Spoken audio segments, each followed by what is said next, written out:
Welcome back, everyone, to another Company Futures 2 replaycast. And we're going to have a 44. It was sent in by somebody on the Axis team. Not exactly sure. Let me actually see. Thomas Whiskus. Oh, okay. Ice cream. Perfect. Ice cream. Now. Oh, I hate you. Now I want ice cream. I'm going to be bringing out a machine gun instantly and the Infantry Company. Along with Jenna playing as the OKW, bringing in the Fox Grenadiers. Galleon Squad 442, happy to see you again, playing some Forks Grenadiers. Gonna be going in the south with the OKW and a third OKW Carl. Gonna be bringing out a cube wagon for the south side of the map. On the enemy team, we're gonna have Space Dog playing as the Americans. Interesting. I like Space Dogs. Free Body Fleet, also playing as the USF. A Soviet player, Bokovam Volnosh. Guess that's Polish. Let me check out the guy's profile. I like to spy on people. I think this guy's Polish. Yes, he's Polish. I have no idea what his name means. Kappa. Okay, and then Lego playing his UKF. So UKF. Oh, this is Steps, by the way. It's been a long time since I've casted anything on Steps. This is like the first 4v4 I've casted in probably 3 months, maybe. That's a bit nice to be back in the 4v4 game, I guess. Yeah. Vickers machine gun team coming up. Infantry section capturing the north VP, or rather the central VP. Gonna be contested by some pioneers from Ice Cream. Ice Cream bringing out the machine gun and also a Grenadier squad. Grenadier squad gonna be very useful at dealing with the infantry section if they decide to flank the MG42. So far, it doesn't look like it. Pioneers will be trying to capture the central VP, the central VP, but they will be in the line of sight of the machine gun. Actually, they won't, because they are standing very smartly at the edge of the VP zone, so they're not going to be in that line of sight. In the south, we do have the first engagement Galleon Squad, and Carl are bringing up the units against the Americans, but the Americans bringing in the military truck from the mechanized company. That is great. That is an amazing unit on the steps, actually. And I'm not joking. This is actually a great unit if you can use it correctly. Using it correctly would entail bringing in a rifleman squad into the back of the truck. The reason for that is they don't really take damage when they're in the back of the truck. So right now, as you can see, they're taking casualties from these folks trying to use it. Wouldn't happen if they weren't in the back of the truck. They would have a slight reduction to their accuracy, and they would also only have 4 members being able to shoot out of the truck instead of 5 of the rifleman squad. Of course, it doesn't matter when you're down to 4 men anyway. But what it would really do is it would increase the firepower of the military truck, protect the riflemen, and then be an excellent tool to chase down enemy infantry, because you can come in, you can chase them down as they retreat with the extra speed of the military truck. That's really why I love it. That's something that really, it's unique to the military truck and sometimes the clown car. It's excellent, and you should probably do it. But for now, Free Body Fleet, I'm actually choking on my cookies right now. Free Body Fleet is actually kind of using it as a fire support unit. A bit of a war game term, and he's going to be basically just keeping it in rear and trying to use it to suppress, well, not really suppress, but do some damage to enemy infantry. There's just a swarm of allied troops on the south side, 3 players against 2. This is really no contest for the Axis. They're going to have to retreat at some point. Finally, Carl's infantry having to bite the bullet and get the hell out of there. One of the cube wagons going down with almost no HP, taking a rifle grenade, another cube wagon, the Galleon Squad 1, taking another rifle grenade, going to be going down, and the horde of allied troops will just be pouring through the south side of the map, just taking points, capturing areas, destroying vehicles, kicking ass, and chewing bubblegum. Basically, nothing that the Germans can do at this point. The military truck is going to chase down the last cube, well, the second to last cube wagon, destroy it. The American infantry destroys, or sorry, that was actually the Soviet troops, killing the last of the German infantry in the area in the river with the negative cover helping them out. And in the north, we see Jenna and Ice Cream just very prettily sitting by, capturing both of the VPs and managing to push back, obviously, Lego, because Lego was alone against these 2. The central field point is under the control of the Germans, so while they did lose a lot of things down there in the south, they've also lost the, obviously, points. They're going to be having to regain all this territory.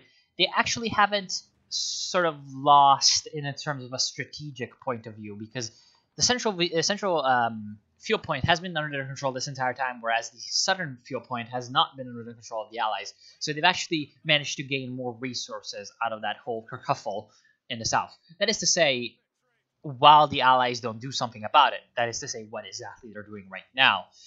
Bring in tons of units in the center, finally bringing some of the riflemen along with the military truck. This is exactly what you want to be doing with the military truck, because that is really the main purpose of it. You need to be using it to give mobility to your rifleman squads, which are your mainstay, the mainstay of your army as the USF in the early game.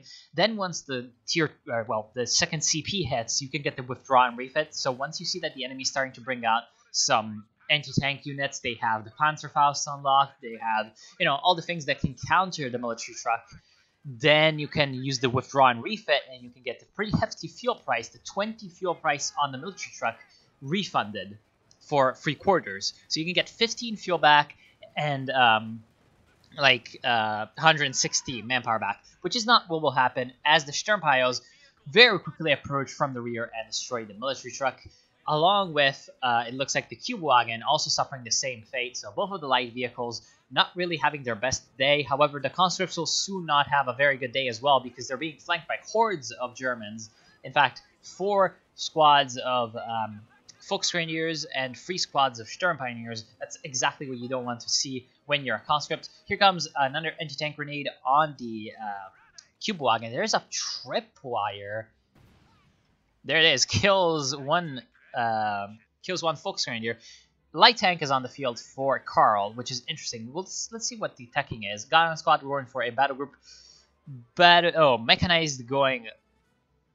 Yeah, Jenna going mechanized with another Luke. So 2 Luxes are going to be on the field for the Germans. And Ice Cream already bringing out the Phase 2.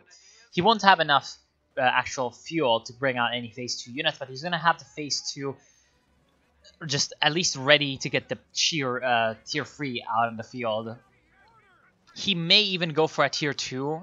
Ice Cream may even go for a Tier 2 and bring out some Su-22 Scott cars. He does have the fuel, but he does not have the manpower, so we'll see whether or not he wants to do that. Finally, the Lux is bringing up the 40mm autocannon fire against the fighting position, which is going to be excellent. But at the same time, we do see that there's an AA half-track on the field for Space Dog. The AA half-track from Space Dog would be very, very capable of dealing with the Lux if it was facing backwards towards it, because obviously it cannot fire from the front, and the Lux coming up from the front, completely catching it with its pants down, gonna be forcing the A half-track to die a gruesome death. Of course, there's a Dishka 38 heavy machine gun for the Soviet player, which does have the ability to use those armor-piercing rounds, but it's not enough to deal with the Lux. The Lux really, with its ability to just flank around any fixed weapon, such as you can see with this anti-tank gun, very, very quick in its speed, can just run around the arc of fire of any support weapon, especially something like the Dushk, which is... oh, damn it. Hold on. Okay, where were we? Yeah, the Lux is trying to destroy the AT gun, and kind of failing, but also kind of succeeding. There's the other Lux, seems like just kind of derping around, doing some damage to the dish. What did all that? Not sure. AT gun being cleared out finally by the German infantry coming in to support. Galleon Squad 422 is going to be coming in with Sturm Pioneers. And oh, here comes the Stuart. Stuart destroys the Lux. Very, very good. Purchased by 3 Body Fleet. And he's going to be able to use that, hopefully to great effect. That is, unless this AT gun can turn around and do some damage. The Stuart could be trying to flank, but the problem is that there's a couple of Volksgrenadiers protecting the anti-tank gun. So it would be very risky because they would be eating Panzerfausts all the way, and it would be taking huge damage to the engine. Not exactly the safest option. Retreating was definitely the safest option there. That was very nice for him. Ice Cream gonna be doing some pretty good work in the north. Tons of infantry from him. We see that he's got 2 machine guns. One of them is stolen. Yep, one of them is a Vickers. Then a Flamethrower Pioneer who has just mopped up that poor engineer who was trying to plant mine from Volnosh. And then we have the Mortar Team, 3 Grenadiers, and a Panzer Grenadier. Panzer Grenadier gonna be really wanting to get back to base to replenish, but I think he wants to just go back to the battle group headquarters from Galleon Squad to replenish, which I'm not sure, considering the amount of speed bonuses that you get from retreating. I think it would have been quicker to go back to base, but definitely better for the fact that he does not... No, he does have a medic bunker in the base. Interesting. Oh, well, guess he just wanted to do that. I'm not sure if it was quicker or not. Now, Luke's is going to be supporting the push in the north. Going to be definitely wiping out this infantry squad. Poor infantry section is going to go down to the Luke's, and that's the... pretty much like the second squad, I think, that this Luke's destroyed. Or maybe he almost destroyed the squad there. I think he almost destroyed the Maxim. Not the Maxim, the Dishk. It appears to be still alive, but it might have been recruited. Who knows? In the south, we do see that the Stuart is doing some nice sniping at long range against the German infantry. However, it may be going a little bit too close. The two Panzerschrecks pop out basically out of nowhere and start firing out of the Stuart, at the Stuart, sorry. And he's going to have to retreat quite quickly from that. Of course, the German infantry also has to retreat to avoid taking too many losses from the American and Soviet forces that are trying to counter and capture the south and keep it under their control for any longer periods of time. Battle group headquarters from Galleon Spot going for a flak half track, which is an interesting choice, I feel like, for a sort of mid-game unit at 11 minutes. It's still a little bit too late, I think, because the flak half track, you really want it to be on the field when the enemy has no armor nor AT guns to counter it, which can be done because obviously with the battle group is a very early building, and the flak half track is only 55 fuel, so you can get it out very quickly, given the right fuel control, of course, which the Germans do have with the central the central fuel point under their control, and also the northern side of the map being pretty much their zone of control as well. They could have broadened it out again with this broaden. They could have broadened it out a little bit earlier, which would have done some good against especially the huge infantry forces that Volnosh and who's this guy, Space Dog, are bringing out. Tons of bazookas actually coming out of Space Dog, which is not a good idea in my opinion, because as I've said many times, I think the rear echelon troops are much better suited for the anti-tank role than the riflemen, because the riflemen do have veterancy bonuses that increase the squad accuracy and rate of fire and such, which is much more useful against enemy infantry rather than enemy vehicles. Also, they're more expensive to reinforce, and obviously with the bazookas, then they would be in a tank hunting role, which can be very dangerous to your infantry. They're going to be taking many losses from tank guns that with the riflemen are a little bit harder to replace because of the riflemen being more expensive on the reinforcement. Very nice push from the Germans, going to be pushing back the Allies, forcing the Stuart to retreat and licking its wounds. And right now, there is a 50 cal on the field for Space Dog, but it's not going to be positioned in exactly the best possible spot. So it's not going to be stopping the Germans from capturing the BP. It's not going to be stopping the Germans from trying to do some flanking probes with their infantry in the north side of the stream. And also, it seems like a Luke's is trying to do the sneaks with the stealth. With the Red 1, 18 infantry kills. Of course, it needed also to go with the weapons off mode, just to make sure that it did not shoot randomly and reveal its position. Here comes a incendiary grenade, going to be forcing back the Allies along with the suppressive fire of this MG34. Very good job by the MG34. Going to be very easily taking that out. And here comes the Dishk. Dishk is going to be trying to suppress these Volksgrenadiers. Looks like it's going to succeed, but there is... okay, these are actually American riflemen, so they're going to be able to cover for the Dishk, but the Dishk does take a couple of incendiary grenades, and the incendiary grenades are definitely going to be doing tons of damage, wiping out the Dishk. It looks like the double flame stack in terms of damage. I didn't know that, because that Dishk died very quickly, much quicker than it would have been normally by a flame grenade. Interesting. It looks like the incendiary grenades do stack. Do tell me in the comments if you know anything about that. Yes, Stuart taking huge damage and also kind of backing himself right up until the corner of the trees, and so he's going to be stuck and unable to retreat. Puma destroying it. Definitely good play there by Carl, bringing out that Puma from the Mechanized Regiment headquarters to support the half-track and the Luxes. Well, at this point, the Lux, the singular. And against enemy vehicles, very good. However, Space Dog... going with the Jackson is definitely not the best decision in my opinion, because the enemy does have anti-tank guns, the enemy does have anti-tank weapons such as Panzerschrecks, or Panzerfaust as well. And in general, the Allies need as much anti-infantry as they do anti-vehicle. And also, the Jackson is not quite as good against the Puma as you may think, because the Puma at close range will do quite well, especially with a flanking maneuver against the Jackson. Its gun is able to pretty much penetrate all the time against the Jackson, and so it is very, very dangerous for that vehicle to stand near Puma. In general, it would have been better, I think, for Space Dog to bring out a Sherman. Now, you see a assault half-track from Van Pol Volnosh, whatever. Polko Van Pol Volnosh. That's weird. By your will, something like that. And he's going to be coming out with the assault guards. Now, guards of the Papashas from obviously the Lend-Lease option. Here comes a artillery barrage from free body. Right, it's the mechanized artillery barrage, which is very quick to come down and does tons of damage. I think a little bit of wasted on a half track. Usually these I sort of save up my munitions to use them on big buildings such as the battle group headquarters that I want to destroy, because it's just usually safer to use it on a building rather than a unit that can pack up and retreat. Of course, in this case it worked, but still the half track is not quite as sort of a hardy target as some of the other targets. Now, huge Soviet push is going to be doing some good work, it seems, in pushing back the Germans. And also going to be flanked around by some riflemen, but the riflemen are taking huge damage because they're standing in the river, and in the river they're going to be taking extra damage from the negative cover.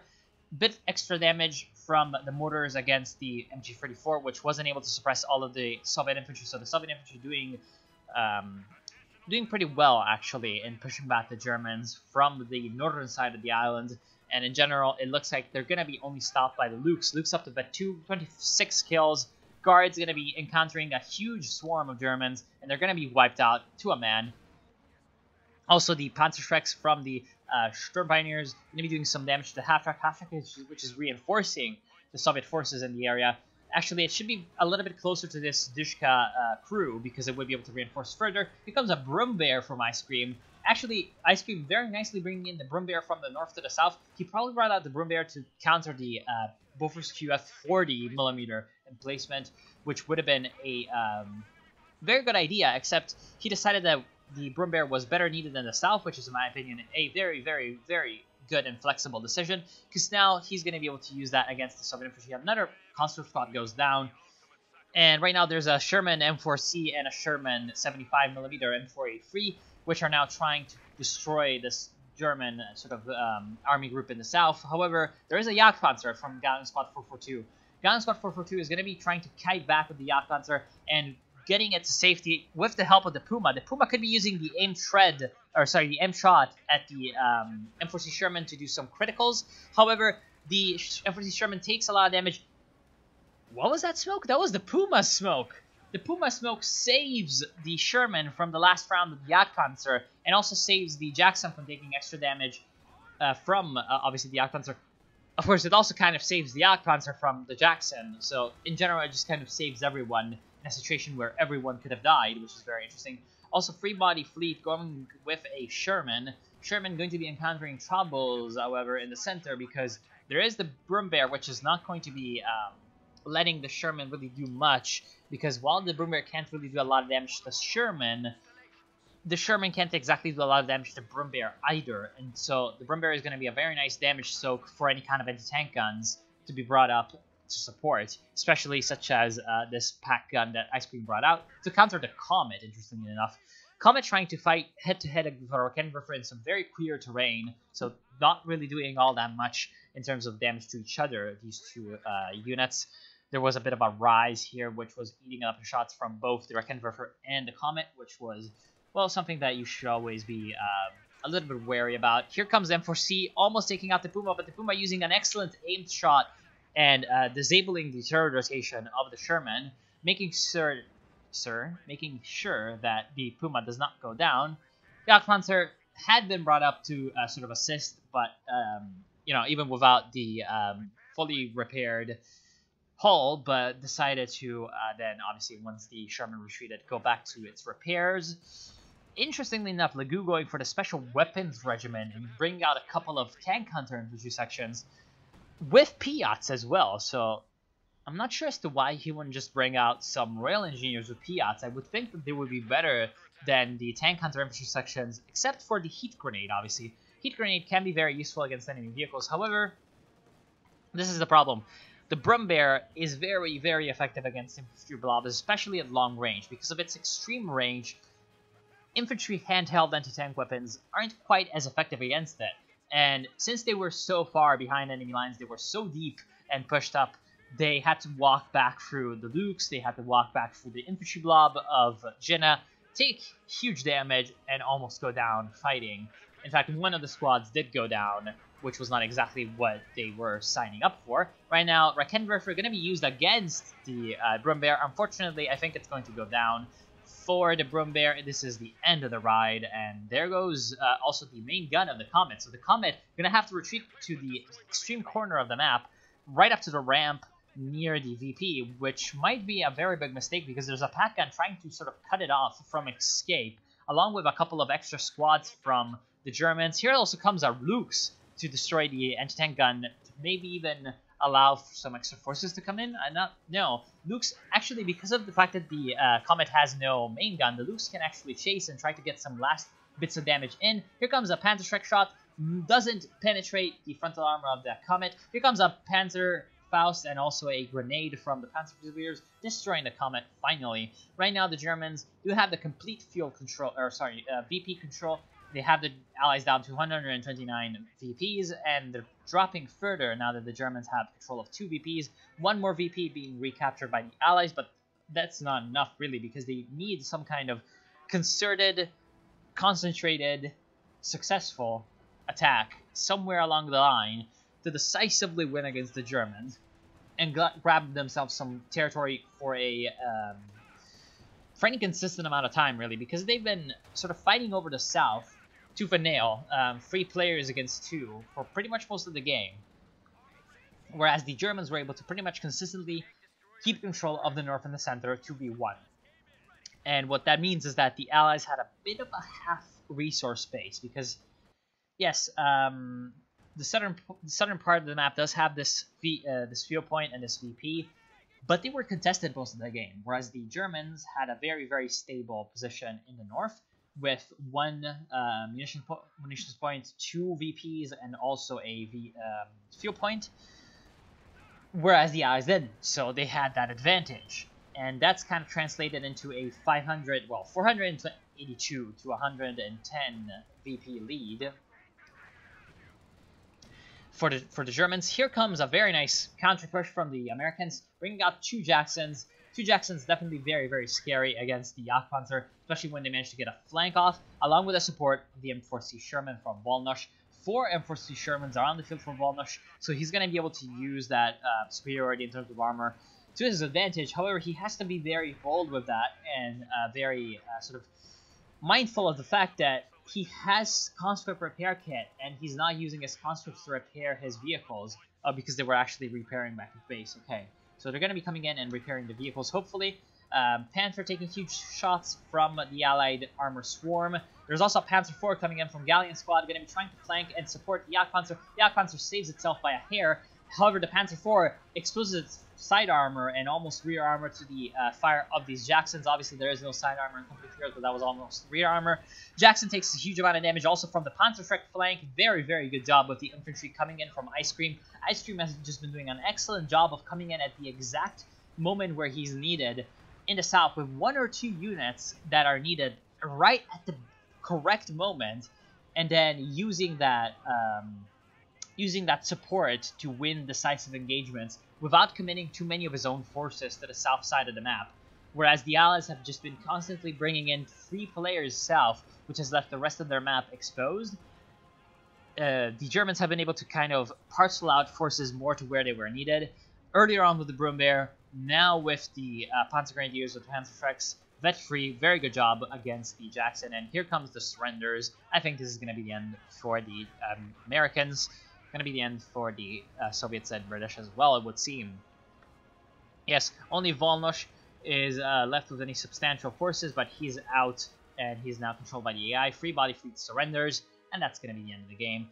Vet-free Puma was taking out the last of the M4Cs. Actually, no, there was also another M4C. here. But yes, there was nothing that the Allies could do at this point. So really what ended up giving the victory to the Germans was a little bit of a better sort of resource management around the map, because they had a better grab and hold of the northern side of the map, because Ice Cream was there almost the entirety of the time with forces, holding down the area, getting the map control under his belt, and then coming in at the opportune moment with the opportune units to support his allies in the south. The Germans also had the advantage of having free OKWs, so having the free OKW players definitely helped out with the map control, with the battle reporters being able to repair the infantry on the field, and the mechanized regiment headquarters being able to repair the vehicles a little bit closer to the front than the Allies would have liked it to be, whereas the Allies had to walk back to base almost every time they needed replenishment or reinforcements, except for the case of this ambulance from Space Dog, but that, as we saw earlier when the Luke's was coming in, sometimes was disrupted and could not fill its function, its role. And yeah, as you can see, the ambulance driver is not very happy about that. Nope, not very happy at all. It looks like he's got, something like maybe his friend like vomited in the seat, and so he's looking at him like, what the fuck? So yeah, basically that's gonna be the end of the game. I'm not gonna go over the single players because that was only 24 minutes of game, and it was a 4v4, so I'd have to talk a lot about that. But yes, that was a very, very nice game to showcase how sometimes you can just win a 4v4 game just on the sheer sort of power of teamwork and coordination. As always, I want to thank you for watching. Hope you enjoyed the cast. Hope you learned something. Tell me in the comments below what you think, and I'll see you soon.